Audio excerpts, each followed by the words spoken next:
बोला बेवस्ता ढोरीपुर में पान खइहा शोभनपुर में नाश्ता मोहन वाला ताजा राजा कहत जाई रास्ता आवो जाता रहो तू तो लंदन आवो जाता रहो तू तो लंदन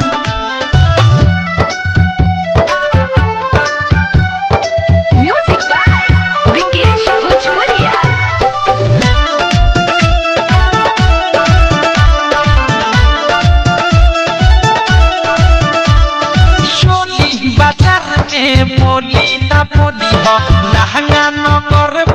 पीछे में गलिया गली में मोलिया का बात बनोट घीचे में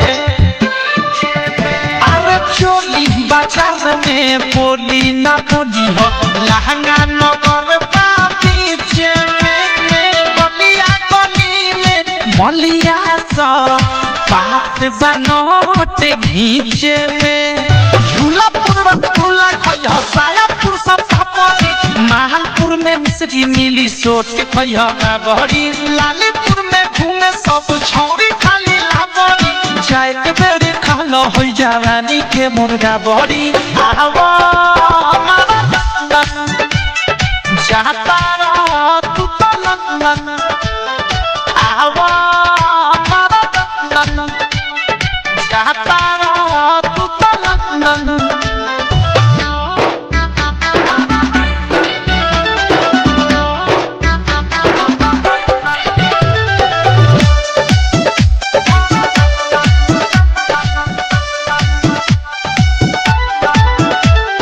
सारी नगर में गाड़ी न चाहिए कमर नगर न तो छूट जाई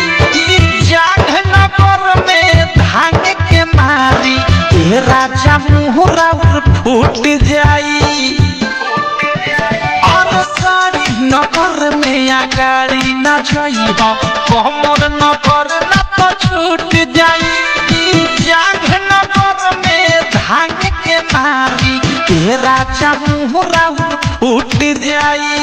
पेट नगर में लेट न करिहा लोगों हाके ढीठ बा आगापुर से पाछा आई बचौ पे एगो पीठ बा राइतो ठारू अवधेश फरियाद जदी चीत बा चुमा लेके देखई मिठाइयों से मीठ बा